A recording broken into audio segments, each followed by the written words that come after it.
मंगलवार को जब से कहा है कि प्राइम टाइम में फीस वृद्धि को लेकर जन सुनवाई करेंगे, तो कई माता पिता ने ऐसे ऐसे ईमेल लिखे हैं जिन्हें पढ़कर लगता है कि स्कूलों के खिलाफ बोलना कितना मुश्किल है।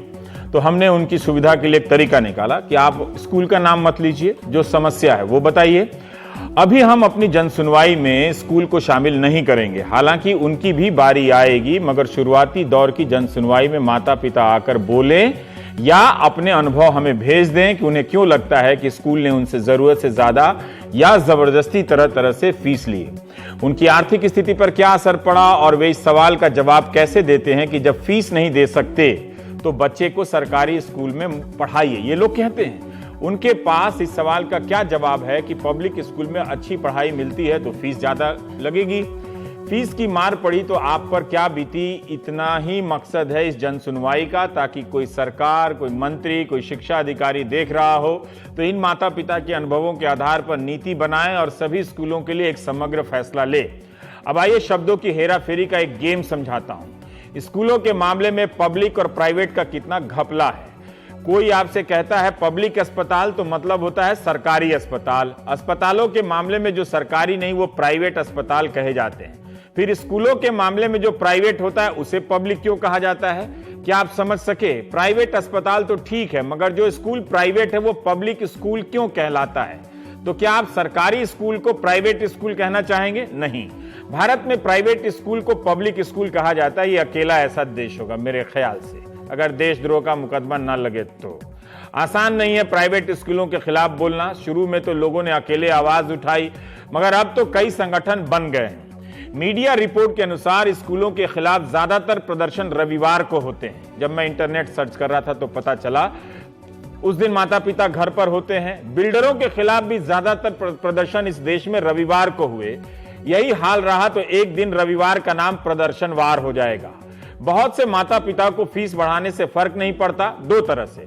सामाजिक रूप से विरोध करेंगे तो थोड़ा स्टेटस डाउन लगेगा, फिर उनके पास पैसा भी होता है। मगर बहुत सारे माता पिता ऐसे हैं जिनकी कमर टूट जाती है। इनकी परेशानी को सुनिए। बहुत से लोग डर के कारण सामने नहीं आते हैं। हमने उन डरों की एक सूची बनाई। अगर आप उन सवालों का जवाब हाँ में देंगे तो आप प्रदर्शन नहीं कर पाएंगे, यानी आप लोकतंत्र में रहते हुए भी लोकतंत्र का इस्तेमाल नहीं कर पाएंगे। अगर उनका जवाब ना में होगा या आप उसकी परवाह नहीं करेंगे तभी आप सड़क पर उतर पाएंगे।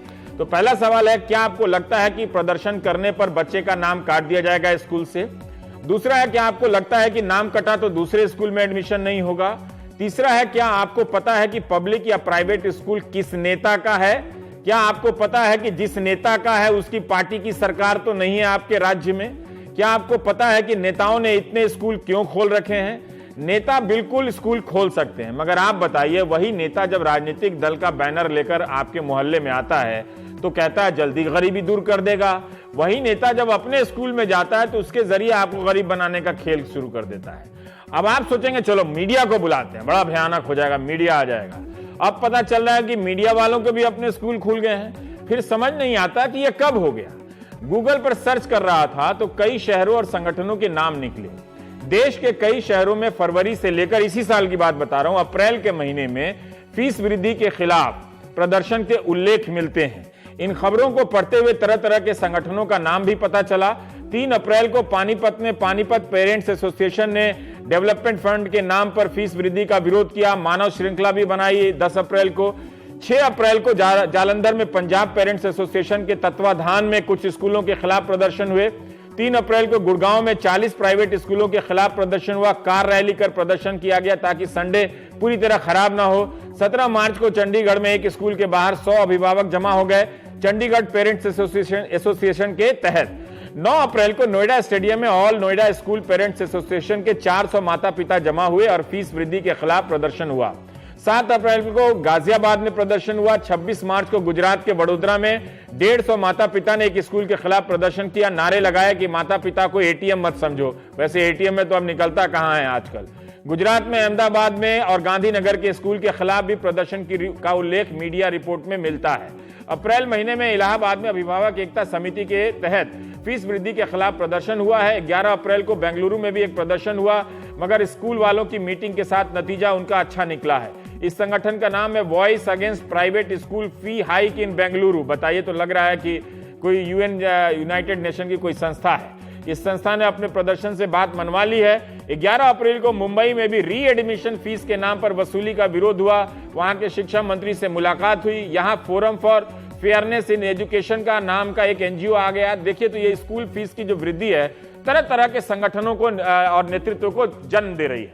8 अप्रैल को रायपुर में छत्तीसगढ़ छात्र पालक संघ ने डोर टू डोर अभियान शुरू कर दिया। यह संगठन अभी तक 350 ज्ञापन देने का रिकॉर्ड कायम कर चुका है, मगर कुछ भी नहीं हुआ। ये अच्छी बात है।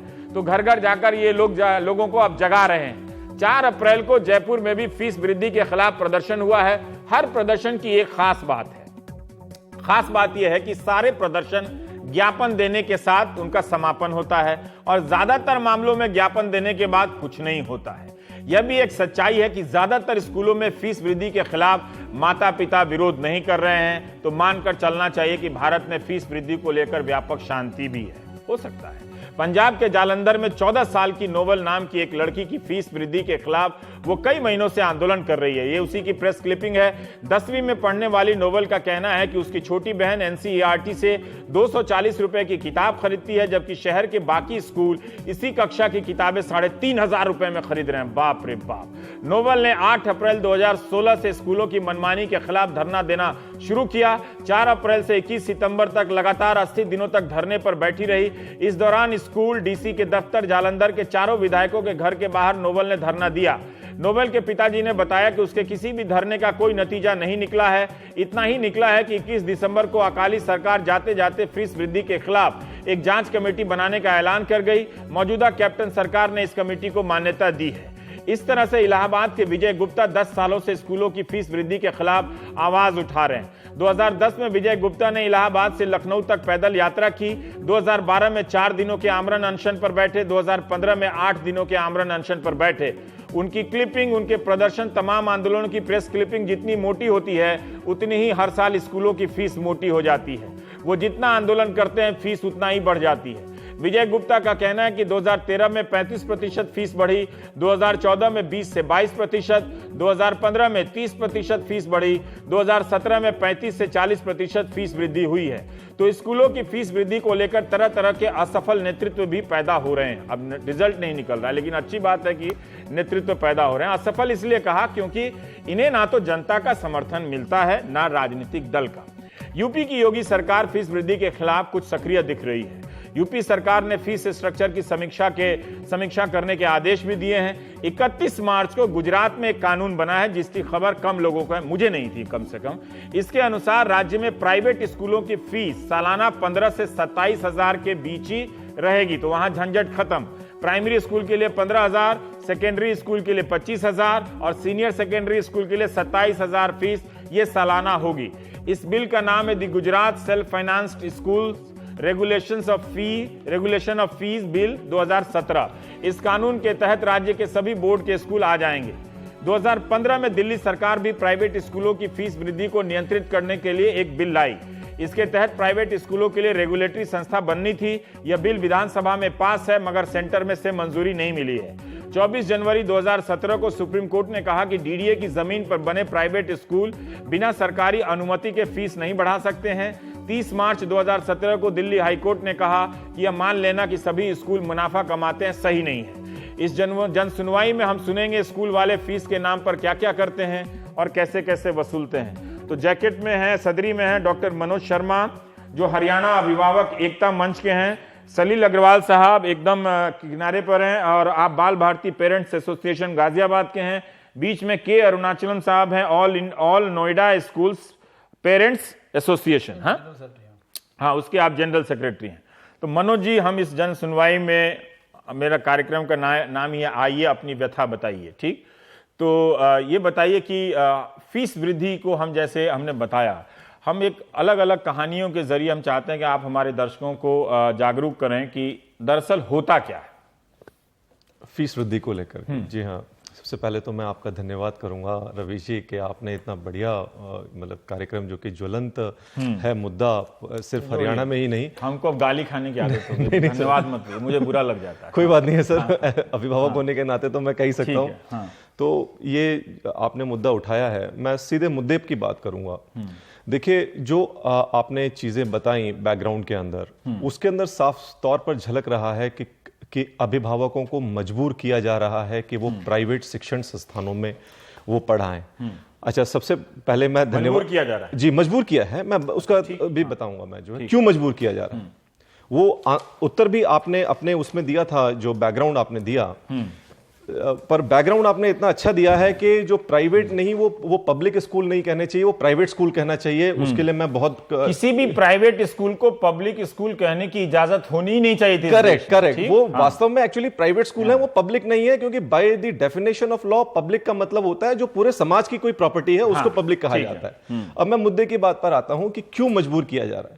देखिए, अगर हम पिछले 15-20 साल का अगर हम एक क्या कहते हैं एक वो देखें आंकड़ा, या अगर हम एक माहौल देखें, तो ये एक राजनीतिक षड्यंत्र चल रहा है जिसके तहत कि भारतवर्ष की शिक्षा व्यवस्था को, यानी कि सरकारी शिक्षा व्यवस्था को इस तरीके से बर्बाद किया जा रहा है ताकि आम आदमी वहां पर न देख पाए और मजबूर हो जाए प्राइवेट स्कूलों के अंदर बच्चों को पढ़ाने के लिए। ये अगर षड्यंत्र है शर्मा जी, इस षड्यंत्र में जनता भी सहमति है उसकी भी। हाँ, ये यहाँ ना बताइए कि जनता बहुत भोली है, वो कार में चलती है, उसको मालूम नहीं कि सरकार सरकारी स्कूल और कॉलेज को खत्म करके प्राइवेट कर रहा है, उसको पता है, वो ये चाहती भी है, हो सकता है। करेक्ट। हाँ, तो उसको इतना मासूम और भोला ना बताएं। जी, बिल्कुल सर, मैं आपकी बात से सहमत हूँ कि मतलब जो भी रिप्रेजेंटेशन है वो जनता का ही रिप्रेजेंटेशन है, तो जनता भी कहीं ना कहीं दोषी है। जी, तो इसमें क्योंकि आपने भी उसमें दिखाया था कि कहीं ना कहीं स्कूल जो है नेता के जुड़े हुए होते हैं, राजनीतिक दल के जुड़े हुए होते हैं। तो जो समस्या जो खड़ी होती है वो इसीलिए होती है कि जो राजनीतिक दल है, चाहे वो सत्ता पक्ष का हो या विपक्ष का हो, कहीं ना कहीं उसके जो है वहां पर क्या कहते हैं सूत्र जुड़े हुए हैं। जैसे उदाहरण के तौर पर 10 मई 2016 का आप दैनिक भास्कर उठा करके देख लीजिए, उसमें साफ साफ कहा गया था कि हरियाणा प्रदेश के अंदर भाजपा के 70% से ज्यादा विधायकों के या उनके रिश्तेदारों के स्कूल्स हैं वो, जिसके कारण कि न तो रूल 158 इंप्लीमेंट हो पा रहा है, न रूल 134 ए इंप्लीमेंट हो रहा है। सर, रूल 158 ए है जो कि नाजायज फी और फंड के बारे में शिकायत देने के लिए। रूल 158 के तहत में एक fee end fund regulatory committee का गठन किया गया था सन 2014 में कि अगर हरियाणा के किसी भी अभिभावक को किसी भी स्कूल के अपने जिस स्कूल में बच्चे को पढ़ा रहा है वहां पर शिकायत है, तो वो एक डिविजनल कमिश्नर की कमेटी के पास जाकर के वो शिकायत दे सकता है। आप देखिएगा डिविजनल कमिश्नर कमेटी का हाल, पूरे हरियाणा का आपको पिक्चर बता रहा हूं। 2014 में एक कमेटी बनी, 2014 में ही अभिभावकों ने शिकायत दी, 2015 में 24 जुलाई 2015 को जाकर के डिविजनल कमिश्नर गुड़गांव ने इसके आदेश दिए कि स्कूलों के ऑडिट हों, यानी कि 1 साल के बाद। आज सर 12 अप्रैल 2017 आ चुका है, लेकिन पूरे हरियाणा के अंदर किसी भी स्कूल का जिस तरीके से मतलब उच्च न्यायालय और सर्वोच्च न्यायालय के आदेशानुसार जिस तरीके से ऑडिट होने चाहिए वो बिल्कुल भी नहीं हुआ। इसमें मैं अभी ऐड करूंगा, भिवानी के अंदर, भिवानी में हमारी संस्था है, वहां पर 21 स्कूलों के ऑडिट किए आनन फानन में। उसमें एक एक स्कूल से कम 4-4, 5-5 करोड़ रुपया क्या कहते हैं वो मिला है एक्सेस के अंदर, और वो भी अनवेरिफाइड मत किया। अब यहाँ पे देखिए, इसलिए मैंने कहा कि नाम ना लें किसी का, और उसका आरोप ना लगाएं। सर, मैं कहानी बताइए कि क्या हो रहा है, बस उसमें सारे दलों के नेताओं के स्कूल है, कहानी बताइए, मुझे उसकी चिंता नहीं, अभी लोगों को बताइए। यही चर्चा बनी हुई है। ठीक, कि हमने, क्योंकि जो एक थोड़ा सा जो एक हमें वहां पर एक जानकारी मिली कि भिवानी पूरे हरियाणा में क्या हुआ, फिर भिवानी में ऑडिट हुआ। हाँ जी, ऑडिट हुआ, उसमें 21 स्कूलों के ऑडिट हुए जिसमें कि 4-4 करोड़ रुपया 1 साल का नाजायज पाया गया। उस पर भी प्रशासन ने आंखें मूंद ली क्योंकि दबाव आया प्रशासन के ऊपर। ये एडमिनिस्ट्रेशन के ही एक विंग ने जब ऑडिट किया तो पाया कि 4-4 करोड़ रुपया, हाँ जी, एक स्कूल के पास है, नाजायज है, लेकिन एडमिनिस्ट्रेशन ने कोई एक्शन नहीं लिया। सर, कोई एक्शन साहब, अब मैं आपसे जानना चाहता हूं कि कई लोग कहते हैं कि इससे एक सवाल है, जब आप लोग आंदोलन करते हैं तो लोग कहते हैं कि इनसे कहिए कि सरकारी स्कूल में जाएं, प्राइवेट स्कूल में क्यों पढ़ाते हैं, नहीं फीस देंगे तो। अगर आप प्राइवेट स्कूल में आए हैं तो आपको फीस देनी पड़ेगी। हम थोड़ा आजकल जो टीवी का दर्शक हैं, जो हम लोग भी सोचते हैं कि सारे लोग एक ही जैसे हैं, सबके पास यही वाला कोट है ना। फिर भी मैं जानना चाहता हूं कि क्या दिक्कत आती है, जो कमाई का स्तर है और फीस बढ़ने का स्तर है, ये थोड़ा तस्वीर ये भी जरा लोगों के सामने पेश कीजिए। जैसे 4 साल पहले 500 रुपया फीस था, अभी कितना हो रहा है? आप अगर 50,000 रुपया कमा रहे हैं तो कितना आजकल देने लगे, ऐसे में भी जानना। देखिए रवीश जी, पहली बात जो आप कह रहे हैं सरकारी स्कूल का, कोई भी पेरेंट अगर उसमें मैं किसी को ब्लेम नहीं करूंगा, बट सरकारी स्कूलों की हालत ठीक नहीं है। मैं उत्तर प्रदेश की बात करूंगा, नोएडा की बात करूंगा। 5वीं का बच्चा तीसरा का नहीं पढ़ सकता, तो अभी जरा संभल के, भावुक भी नहीं होना। नोएडा में जो है, जो खराब है सो खराब है, लेकिन वो अच्छा होना चाहिए। नोएडा में जो है लगभग आबादी 5 लाख से ऊपर की आबादी है, लगभग अप्रोक्सीमेट। उसमें करीब मुश्किल से 3 या 4 सरकारी स्कूल हैं जिसकी हालत इतनी खस्ता है, एक कक्षा में 70 बच्चे बैठा रखे हैं। ये आपने सही जवाब दिया। और स्कूलों की स्कूल सिर्फ उनको इस्तेमाल साल में या 5 साल में एक बार अच्छे काम के लिए होता है, जो ये लोग करते हैं इलेक्शन के वोटिंग के बूथ बनाते हैं उसको, जिसमें आप वोट देते समय आप शिक्षा के मुद्दे पे ही ध्यान नहीं देते। तो ये भी विडम्बना है ना, उसी स्कूल में वोट डालते हैं और स्कूल आपकी प्रायोरिटी में नहीं होता। ये कहते हैं कि देखिए, ये कहते हैं कागजों में तो कह देते हैं हमने पीजीटी टीजीटी टीचर्स क्वालिफाइड रखे हुए हैं, लेकिन आप उन टीचरों की क्वालिटी देखिए तो बिल्कुल ही कहना नहीं, सरकारी बिल्कुल हालत खराब है। और दूसरी बात जो है, स्कूलों की मेंटेनेंस बिल्कुल नहीं है कोई। और हाईकोर्ट का एक ऑर्डर आया था 2 साल पहले कि जो भी सरकारी मुलाजिम है उनका बच्चा जो है सरकारी स्कूल में पढ़ाना अनिवार्य है। मुझे लगता है अभी योगी जी जोश में लागू भी कर देंगे, अच्छा ही है, अनिवार्य है। इसको भारते रहिए। उत्तर प्रदेश के अंदर देखोगे कोई भी सरकारी मुलाजिम का, चाहे वो IAS हो, चाहे वो ब्यूरोक्रेट हो, चाहे वो चपरासी हो, चपरासी तो मजबूरी में पढ़ा रहा है, लेकिन कोई भी बच्चा जो है सरकारी उसमें नहीं पढ़ रहा। ठीक, ये एक पॉइंट हो गया। अब जरा फीस का बताइए कि क्या फीस है, कमाई के अनुपात में फीस किस तरह से बढ़ रही है, जिसका आप लोग। देखिए, हर एक स्कूल जो है अपने परसेंटेज के हिसाब से देखेंगे, एक उन्होंने अच्छा वास्ता लिया। ये पहले यही आंदोलन चला था 2009 में जब 6वां वेतन आयोग आया था, अभी भी ये 7वां वेतन आयोग आया है। एक 7वें वेतन आयोग के वास्ता लेके इन्होंने मनमानी कर दी है सारे स्कूलों ने। क्या किया, जैसे कितना परसेंट बढ़ाया? देखिए, एक कहानी बताइए ना, तो मेरे पास कहानियां मैं बताऊंगा। 43% से लेके 67% तक स्कूलों ने बढ़ाया फीस मिनिमम। और नर्सरी से लेके इन्होंने अलग अलग वाजिब हेड डाल दिए, नए हेड, जो प्रिस्क्राइब हेड है गवर्नमेंट के, उस पर कोई फीस लिया नहीं, नए हेड डाल दिए। जैसे एजुकेशन टूर, नर्सरी का बच्चा या पहली कक्षा या दूसरी कक्षा के बच्चे के लिए ये मनमानी रकम लिया जाता है। नर्सरी कितना पैसा, जितना लोगों ने बताया, 8,000 रुपए, 8,000 रुपया साल का, क्वार्टरली लिया जाता है एजुकेशन टूर के माध्यम से। जब मैंने पूछा किसी से तो पेरेंट ने पूछा, पेरेंट को ये कहा जाता है कि पेरेंट ने पूछा क्या नर्सरी का बच्चा है, मैं दिल्ली से बाहर भेजूंगा उसको या भेजूंगी उसको, 8,000 रुपये आप ले रहे हो? कह रहे नहीं, वो तो आप लोग जो है पॉसेसिव हो गए हो, वो हो गए, बच्चा जा सकता है दिल्ली से बाहर। तो 8,000। और दूसरी बात, एक स्कूल और है जो AC चार्जेस के नाम पे 10,000 रुपए ले रहा है हर क्वार्टर पे। अभी जो पहला क्वार्टर है सर, इसका पता लगेगा आगे क्वार्टर में लेता नहीं लेता है। उनसे पूछा गया, हमने कहा साल में मुश्किल से 4 महीने AC चलता है, मई आ गया, मई जून में स्कूल की छुट्टी है, 4 महीने AC चलता है, लेकिन लग्जरी के नाम पे लिया जा रहा है। और AC का पावर बैकअप पे भी डाला नहीं है उन्होंने स्कूल को, लेकिन फिर भी लिया जा रहा है। उनके आप देखेंगे जो जितने भी फीस लिए जा रहे हैं सब लग्जरी के नाम पे लिए जा रहे हैं, कोई एजुकेशन के नाम पे नहीं लिया जा रहा है।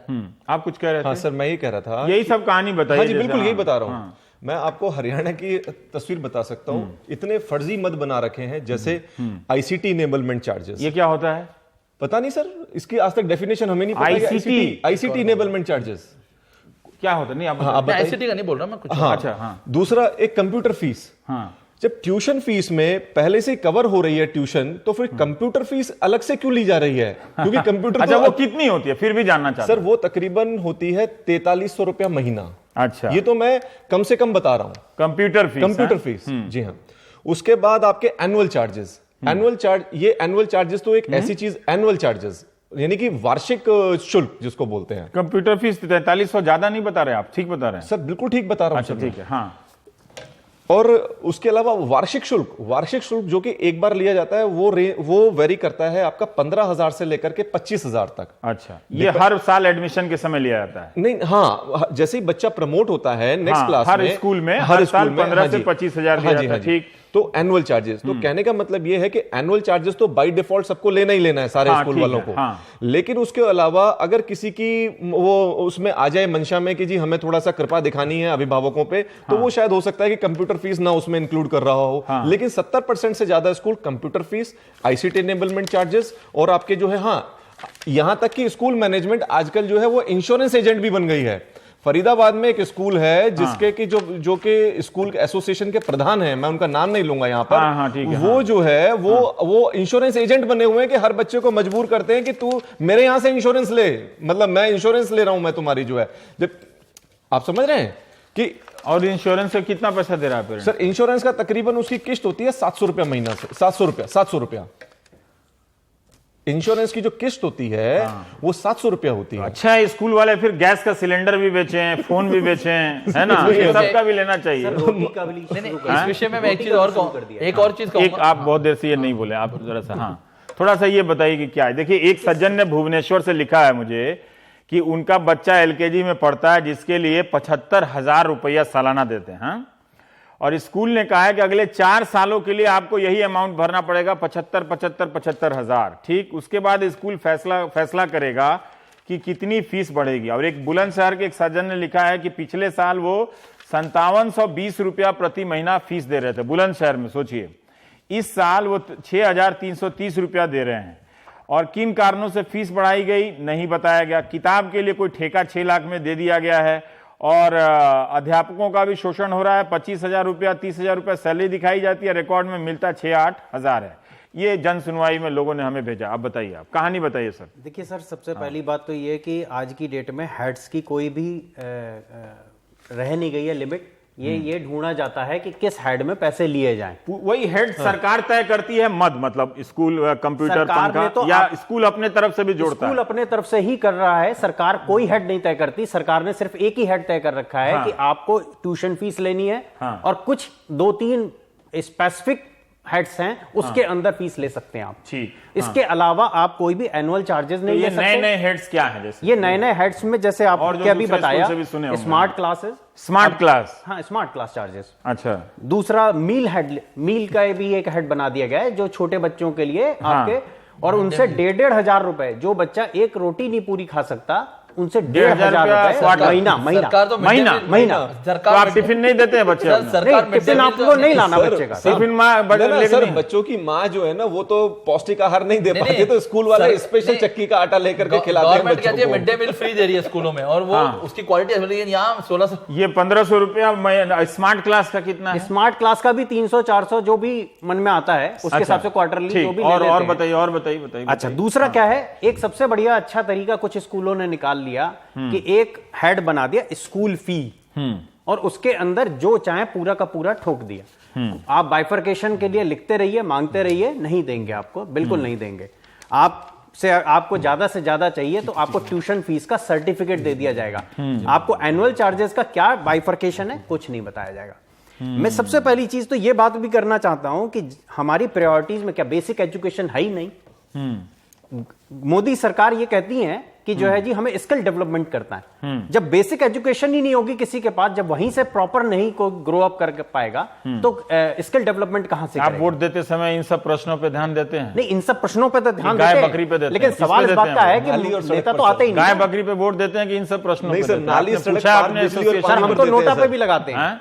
ठीक है, मैं आपसे एक चीज बता रहा हूं कि एक महिला ने लिखा है फरीदाबाद से कि उनके पति 50,000 रुपया महीना कमाते हैं। ठीक, लेकिन अब स्कूल की फीस 8,000 रुपये प्रति माह हो गई है। तो 2011 में वो एक साल में 41,600 रुपये फीस दे रही थी, अब वो 2017 में 82,900 दे रही हैं। बिल्कुल। तो 2011 से 2017 के बीच में उनके पति की तनख्वाह तो बढ़ी नहीं, लेकिन जो स्कूल का फीस है वो सालाना डबल हो गया है। तो मतलब मैं समझ सकता हूं कि उनपे क्या दबाव पड़ता होगा कि अगर 40,000 रुपया ज्यादा हो जाए, तो ये आसान नहीं है कि इस एक दबाव बच्चे का ना सर, 2 बच्चे तो हैं ही हैं। हाँ, जिसके 2 बच्चे हैं तो मैं पहले एक चीज और बोलना चाहूंगा, हेड के बारे में जो बात हो रही थी। हाँ, निकालिए सर। हाँ सब आप देखिए, एक किसी स्कूल में चौथी क्लास के लिए हेड लिखा जाता है टेक्नोलॉजी इंटीग्रेशन फीस।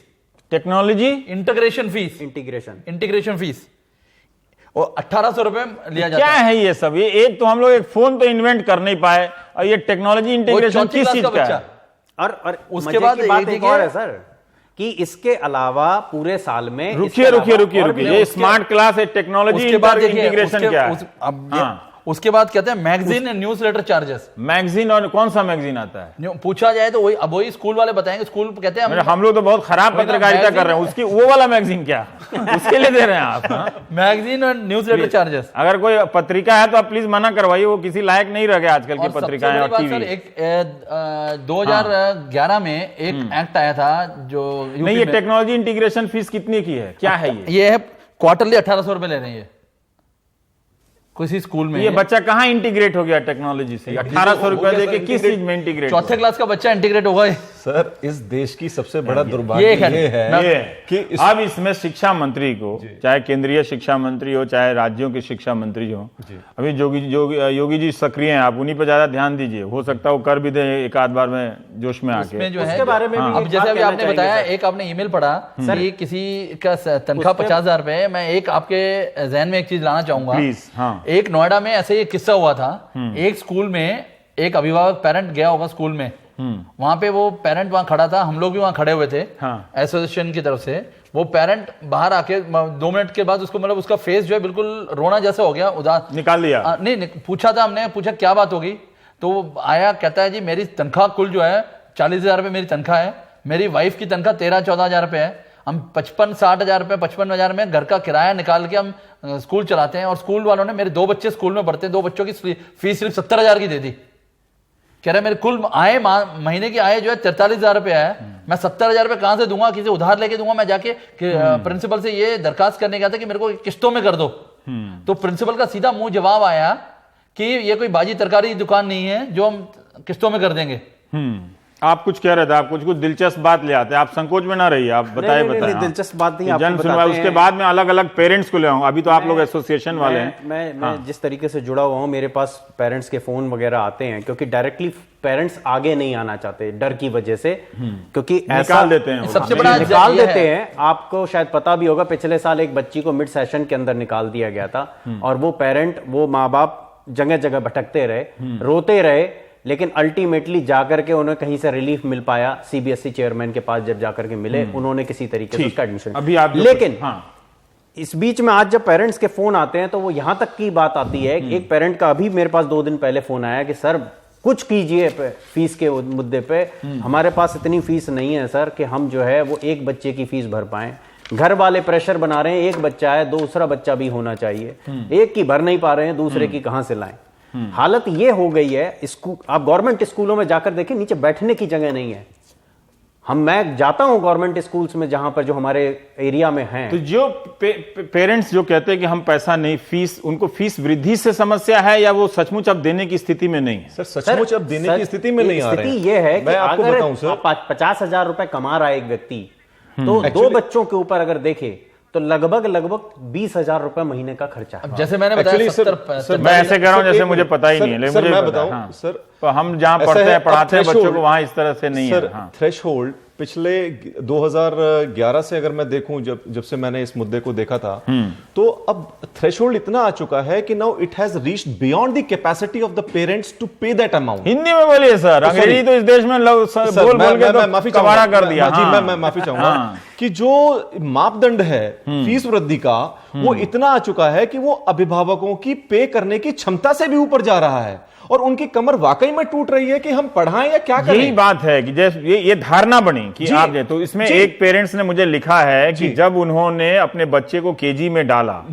तो 5 साल में उसकी फीस 100% बढ़ गई। जब डाला तो अपनी औकात के हिसाब से ही डाला था कि मैं 7,000 रुपया फीस दूंगी, लेकिन वो जब फीस 13,000 हो जाए तो वो कैसे देगा, है ना जी। तो ये एक बात है। तो हम जन सुनवाई चल रही है, इसमें यही है कि हमने स्कूल का कोई पक्ष नहीं लिया है, क्योंकि वो आते हैं, वो कहते हैं ये सब झूठ बोल रहे हैं, ठीक।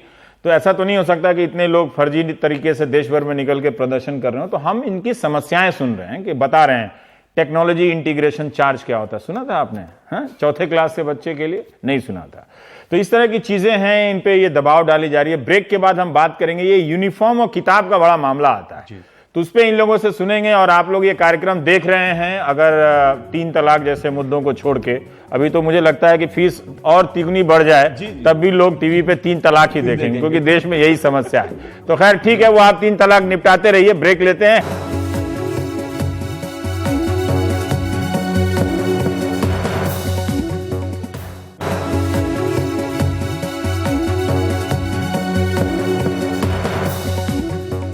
हम जब ब्रेक में थे तो यहाँ जितने भी हमारे टेक्निकल स्टाफ, सहयोगी कैमरे के पीछे थे, वो सब भी अंदर आ गए, यहाँ पे खड़े होके बोलने लगे कि यहाँ ऐसे होता है, वहाँ वैसे होता है। अभी लखनऊ से हमारे एक मित्र ने बताया कि एक ऐसा स्कूल है काफ़ी बड़ा जो पत्रकारों को 40% डिस्काउंट देता है ताकि स्कूलों के खिलाफ ना लिखे। ये भी है, सीक्रेट है। मतलब पत्रकार जब सीधे सरकार का भोंपू बजा सकते हैं तो स्कूल से डिस्काउंट क्यों नहीं ले सकते? आपको तो पता ही है। तो फिर ये बताइए, स्कूल वालों का क्या मामला है पूरा? हाँ शर्मा जी, ये जो किताब बिक्री का है, ये कई लोग शिकायत करते हैं, किताब वाले सेक्शन पे मैं जरा चर्चा करना चाहता हूँ, क्या है ये मामला? जी देखिए, स्कूलों में कई तरह का गैर कानूनी काम चल रहा है। जिस तरीके, जैसे कि स्कूल के प्रीमाइसेस के अंदर ही, स्कूल की बिल्डिंग के अंदर ही ये लोग किताब, कॉपियां, वर्दी बेचते हैं। अच्छा, अब उनका आप जो है वो देखिएगा मोनोपोली कैसे होती है कि एक फर्स्ट क्लास के बच्चे की किताब जो है तकरीबन वो कॉस्ट करती है 5200 रुपया। किताब की बात बता रहा हूं। और स्टेशनरी अगर वो ले ले तो तकरीबन उसकी कॉस्ट बैठ जाती है 7400 रुपया, जिसमें कि किताबें लगाई जाती हैं 340 रुपए से लेकर के 700 रुपए तक की। चलिए वो भी मान लिया, लेकिन जब इतनी किताब कॉपियां जब इतने बल्क में खरीदी जा रही हैं तो अभिभावकों को भी डिस्काउंट क्यों नहीं दिया जाता है? वो भी नहीं दिया जाता। ये हो सकता है कि जो आपके 2 बच्चे हैं, जी, एक बच्चा जब दूसरे क्लास में गया तो उसकी वाली किताब आपने ले ली? ना सर, वो बताऊं, उसका भी इन्होंने बड़ा अच्छा प्रबंध किया हुआ है। ये क्या करते हैं कि हर साल पब्लिशरों को चेंज कर देते हैं। जैसे कि मेरी एक बच्ची अभी 6ठी क्लास से 7वीं क्लास में आई, तो वो एक कॉर्डोवा पब्लिशर की मैथमेटिक्स पढ़ रही थी। लेकिन अब पता चला कि मैं किसी अपने जानने वाले से 7वीं क्लास की कॉर्डोवा लेना चाह रहा था कि वही सिलेबस होगा आगे वाला जो है। अब पता चला उन्होंने वो आर्या बुक डिपो लगा दी। यानी कि अब जो 6ठी क्लास के जो बच्चे हैं वो अब किसी और पब्लिशर की किताबें पढ़ेंगे। और उसके अंदर सीधा बात है कि ये जितने भी तरीके हैं, तो अगर आप लोग सब आंदोलन करें कि भारत के सभी स्कूलों में एनसीईआरटी की किताबें चलेंगी तो चलेगा? हाँ सर, बिल्कुल चलेगा। और ठीक है, आप इसी की आवाज, नारा बुलंद करना, आप बताएं। देखिए, स्कूल में जैसे अभी आप किताब और वर्दी की चर्चा हो रही है। स्कूल वालों के अंदर मोनोपोली तो है ही है। शॉप के अंदर आप वही वर्दी बाहर जाके देंगे, उसमें 50 से 60% कॉस्ट वेरिएशन है तो है ही है। आप दूसरी चीज देखेंगे, उसमें आप वर्दी किसी बच्चे का शॉर्ट्स पे जाइए, शॉर्ट्स पे देखेंगे, स्कूल से खरीदा हुआ शॉर्ट्स पे पीछे जो होता है वो खोलने का वो नहीं होता, मतलब नेक्स्ट ईयर पहनने के लिए जो साइज वो अच्छा, अगर बच्चा मोटा हो गया तो नहीं खोल सकता, मार्जिन नहीं होता है, मार्जिन नहीं होता है। वही ताकि वो फोर्स करते हैं कि नेक्स्ट ईयर जो है वहीं से खरीदा जाए। हे प्रभु। और वही शॉर्ट आप बाहर से लेंगे, उसमें मार्जिन होता है। और हर साल लोगो चेंज कर देते हैं शर्ट का, जानबूझ के लोगो चेंज करते हैं कि जाके वो लोग फोर्सफुली वहीं से लिया जाए। हम लोग तो अपने स्कूल में जो फुल पैंट होता था तो थोड़ा सा अगर मोटे हो गए तो उसको मोहरी खुलवा लिए, लंबे हो गए तो वो वाला सिस्टम नहीं है। नहीं, वो नहीं। ये आइडिया तो बड़ा शानदार है, इसी आदमी को मंत्री बनाना चाहिए और नोचेगा। अच्छा सर, एडिडास के जूते तो बिल्कुल मतलब लाजमी कर अभी तो किताब, अभी तो पैंट पे है सर, अभी तो कमर ढीली करा रहे हैं, जूते पे मत आइए। हाँ, सीबीएसई की एफिलिएशन गाइडलाइंस में क्लियरली लिखा हुआ है कि कमर्शियलाइजेशन बिल्कुल अलाउड नहीं है। सारे स्कूलों में तो इसलिए लिखा होता है कि कमर्शियलाइजेशन अलाउ है। यस अभी तो अब ये अलाउड हो चुका है एक तरीके से। ठीक, सब कुछ पता है लेकिन सब आंख मूंद करके बैठे हुए हैं। तो अब सीबीएसई कहां लड़के का पैंट निकाल के देखेगी कि इसमें मार्जिन है कि नहीं है? मार्जिन की बात नहीं, सवाल इस बात का है कि सीबीएसई को तो छोड़िए, उसके पास कितना आदमी है सर स्कूल में कैसे खुली हुई है दुकान? हम लोग जब कंप्लेंट करते हैं, मेल डालते हैं तो उसके ऊपर एक्शन क्यों नहीं होता? ये तो लगता है जोगी जी बंद कर देंगे। दूसरी बात, स्कूल में अगर जो है दुकान चल रही है, बुक्स चल रही हैं, तो आप शायद हैरान इस बात से भी होंगे। स्कूल में दुकान रहना या नहीं रहना आपकी समस्या का समाधान नहीं। एक और बात बता रहा हूं, वो अगर दुकान बाहर भी रहे तो भी स्कूल वाला कहेगा कि यही पब्लिशर से लेना तो आपको लेना ही पड़ेगा। पब्लिशर से लेना है। आपके मजे की बात यह है कि वही पब्लिशर की वही बुक हाँ। आपको बाहर जो है कुछ और रेट में मिल रही है और स्कूल में किसी और ये भी होता है, ये भी होता है। और ये सब आप लोग जागरूक होते हुए भी आप लोग बर्दाश्त कर रहे हैं। हाँ सर, उसका नहीं, उसका मजबूरी है ना, क्या करेंगे? रवीश जी, ये एक आर्थिक आतंकवाद चल रहा है जिसे कह रहे हैं फाइनेंशियल टेररिज्म। अगर सर ये सब बोलेंगे तो मैं 3 तलाक पे चर्चा करने लगूंगा। अगर रवि जी एक प्लीज आर्थिक आतंकवाद टाइप से मत बोले, नहीं तो मैं 3 तलाक शुरू कर दूंगा, 3 मौलाना और चालू हो जाऊंगा मैं यहाँ। एक चीज मैं बताना चाहूंगा, स्कूल में जो दुकानें खुली हुई हैं, पहली बात किताबों की, वो तो डबल द कॉस्ट तो है ही है। अगर आप जैसे इन्होंने बोला शर्मा जी ने, बल्क में लेते हैं तो डिस्काउंट मिलना चाहिए, डिस्काउंट वो भी नहीं देते, मिलता, वो भी नहीं मिलता।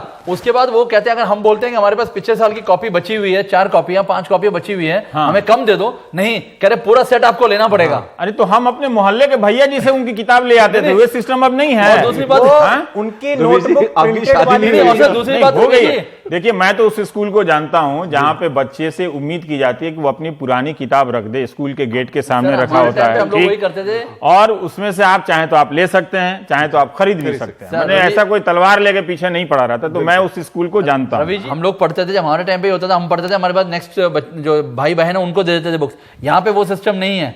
अगर आप जाके स्कूल में ये बोलोगे, पहली बात तो उसको एक्सेप्ट ही नहीं करते कि अगर आप भाई का बुक पढ़ोगे, इन्होंने जैसे बोला पब्लिशर चेंज तो कर दिया। अगर एनसीईआरटी के में भी जाते हो, एनसीईआरटी के बुक्स में भी वो करते हैं। वो अगर हम बोलते हैं किसी एनसीईआरटी ऑल ओवर इंडिया, ऐसा किया गया है, छोटी क्लासेस के अंदर नोटबुक कम टेक्स्ट बुक चलाई गई है, जिससे कि आप नेक्स्ट ईयर यूज ही नहीं कर सकते उसको। नहीं इसमें ये लोग उन्होंने ये भी दिमाग लगाया। नहीं रवि जी, एक और चीज आप उसी में जब फिल करेंगे, जब आप उसी में फिल करेंगे तो उसको यूज कैसे करेंगे? आप रवि जी किसी स्कूल की नोटबुक लेके देख लीजिए, आप लोग वोट देने पेजेस की बुक 200 रुपीज 300 नहीं रवि जी, आप किसी स्कूल की नोटबुक देख लीजिए, आम मार्केट वाली नोटबुक देख लीजिए, क्वालिटी जो पेपर की है बहुत बदतर क्वालिटी की स्कूल वाले देते हैं। आप चाहते हैं कि वो जो किताब वाला जो सेगमेंट है ना, कल 2-4 किताब लेके आइए आप लोग प्राइम टाइम में, और किताब ले आके जरा सा दिखाइए, मैनुअल अलग अलग स्कूलों से जमा कर। जो स्कूल में समय जा रहा है हमारा। हाँ, स्कूल में जो कॉपी के ऊपर जिल्त चढ़ाते हैं, पॉलिथीन की जो चढ़ाते हैं, वो स्कूल के शॉप से लोगे तो वो 8 रुपए का बेचता है। बहुत अच्छा। वही मार्केट में जाओगे उससे बेहतर क्वालिटी 3 रुपए की मिलती है। लेकिन स्कूल में बोला जाता है यहीं से लो, और स्कूल की दुकान वालों को पूछा जाता है क्यों, तो ये है आर्थिक आजादी। लेकिन शर्मा जी आपने सही बोला एक तरफ से। इसमें एक चीज बोलते हैं स्कूल वाले, उनको बोला जाता है स्कूल वालों को, हमारे पास समय नहीं है, हमारी किताब वाला दुकान वाला कहता है हम 2 लाख रुपए स्कूल को देते हैं। तो ये एक तरह से स्कूलों में जो बच्चे पढ़ रहे हैं आधुनिक भारत के, इसीलिए देखिए पब्लिक के खिलाफ हो गई है।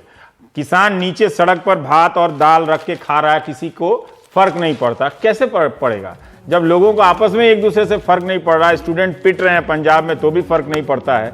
ये हालत है आपके समाज में कि स्कूलों ने पैंट की मोहरी तक पे भी कंट्रोल कर लिया है। आप अभी आधार को ही लेकर टेंशन में पड़े हुए हैं। ब्रेक के बाद पंजाब यूनिवर्सिटी की चर्चा करेंगे।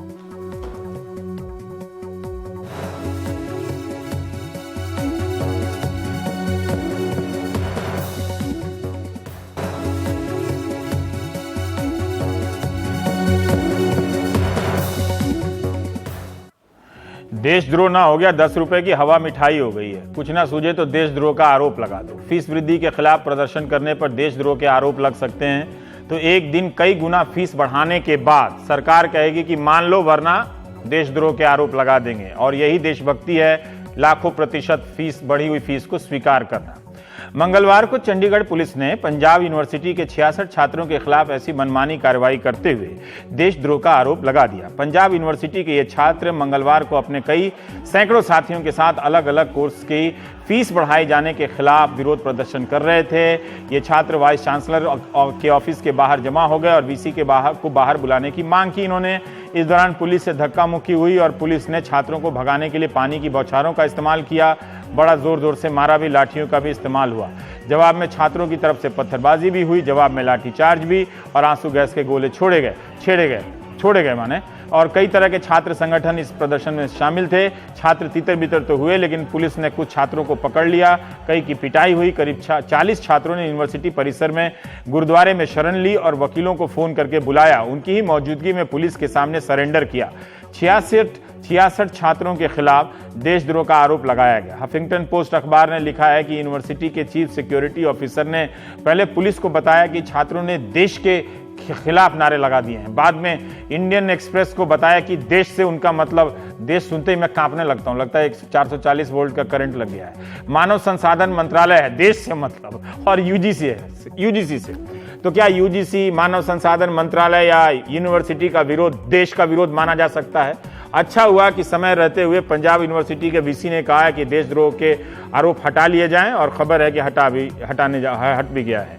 और अब पंजाब के मुख्यमंत्री अमरिंदर सिंह ने भी कहा है कि यह आरोप वापस लिया जाना चाहिए।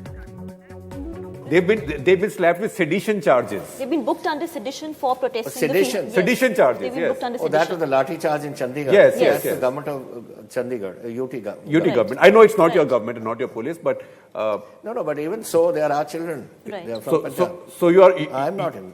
You're not in Sedition, favor of it. I mean, it's a stupid way to do it. Sedition charge for what?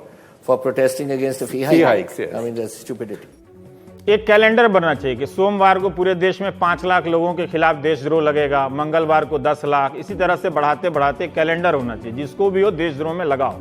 पिछले ही साल पंजाब यूनिवर्सिटी ने 5% फीस बढ़ाई, इस साल फीस फिर बढ़ी है, लेकिन 10 गुना। जुलाई से शुरू हो रहे नए एकेडमिक सेशन में 2,000 रुपए से 82,000 रुपए तक की फीस बढ़ी है। सबसे ज्यादा फीस बी फार्मा के कोर्स में बढ़ी है। पिछले साल तक ये छात्र 5,000 रुपए फीस दे रहे थे, अब ये 50,000 रुपए सालाना हो गई है, यानी 10 गुना। एमए जर्नलिज्म की पढ़ाई, जिसे पढ़ने के बाद 10,000 रुपए की भी नौकरी नहीं मिलती है, एमए जर्नलिज्म की पढ़ाई जो है 6 गुना बढ़कर 5,000 से 30,000 रुपए हो गई है। बीए और बीकॉम के छात्रों की फीस 2,200 रुपए से बढ़कर 10,000 रुपए हो गई है। एमए इन सोशल वर्क की फीस 35,000 रुपए हो गई है। एलएलएम की फीस 25,000 रुपए हो गई है और बीई केमिकल की फीस 90,000 रुपए हो गई है। 4 साल के बीडीएस कोर्स की फीस 1.5 लाख कर दी गई है। पंजाब यूनिवर्सिटी के वाइस चांसलर अरुण कुमार ग्रोवर के मुताबिक ये बढ़ोतरी जरूरी थी। कुछ फीस बढ़नी भी चाहिए, लेकिन इतनी भी ज्यादा थोड़ा प्रतिशत देखना चाहिए। यूनिवर्सिटी की वित्तीय हालत को देखते हुए उनके हिसाब से ये नाम मात्र की है, लेकिन नाम मात्र नहीं, ज्यादा है। फीस का नया ढांचा 17-18 से भर्ती हो रहे छात्रों पर लागू होगा। मौजूदा छात्रों के लिए ट्यूशन फी में सिर्फ 5% की वृद्धि होगी। जो नए आने वाले छात्र हैं उनके लिए यह बढ़ोतरी उनके लिए भी कम नहीं है। राज्यसभा में इस पर चर्चा हुई तो केंद्रीय मानव संसाधन मंत्री ने एक बात साफ कर दी, पंजाब यूनिवर्सिटी सेंट्रल यूनिवर्सिटी नहीं है, फिर भी वो मामले की जानकारी लेंगे, ऐसा उन्होंने कहा है। नजर रख रहे हैं, ये भी कहा। आप देख रहे थे प्राइम टाइम, नमस्कार।